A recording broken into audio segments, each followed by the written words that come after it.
Φέτος γιορτάζουμε τα 70 χρόνια της Κρυφή. Ο πατέρας μου το 1954, ο Γιώργος Συνάδος, ξεκίνησε ένα μικρό εργαστήριο ζαχαροπλαστικής και παγωτού. 70 χρόνια μετά από ένα συναρπαστικό ταξίδι,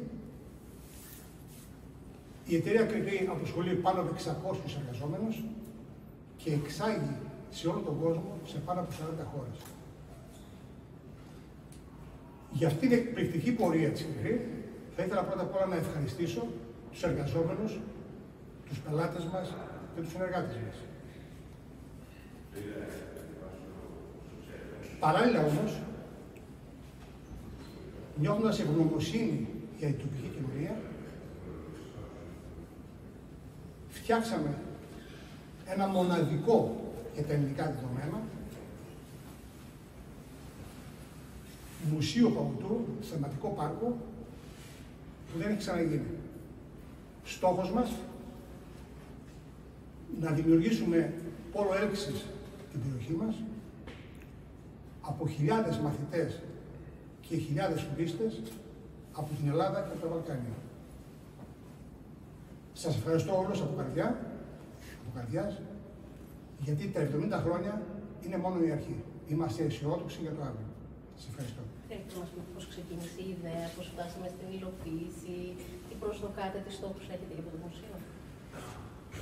Είπα ότι νιώθοντας ευγνωμοσύνη για την τοπική κοινωνία και θέλοντας να προσφέρουμε μέρος των κερδών μας να επιστρέψουμε στην κοινωνία αυτή, και επειδή σαν επιχειρηματίας έμαθα να κάνω επιχειρήν, θεωρούμε ότι ένα τέτοιος θεσμός που δεν θα είναι απλά ανοιχτός για 6 μήνες ή για ένα χρόνο, αλλά θα έχει διάρκεια ετών, θα φέρει χιλιάδες τουρίστες, θα αναπτύξει την περιοχή. Ήδη οι μαθητές μας ζητάνε και τα σχολεία πρόγραμμα ολοκληρωμένο, ημερήσιο ή ημερών για να επισκεφθούν και άλλα σημεία της πόλης και της περιοχής του νομού.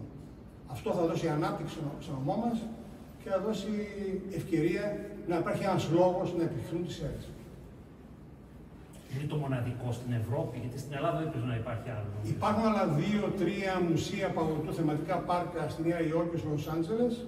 Εμείς φυσικά αφού παράγουμε εδώ και χρόνια, 70 χρόνια, γιορτάζουμε φέτος την ιστορία της εταιρείας μας, την δημιουργία της εταιρείας μας.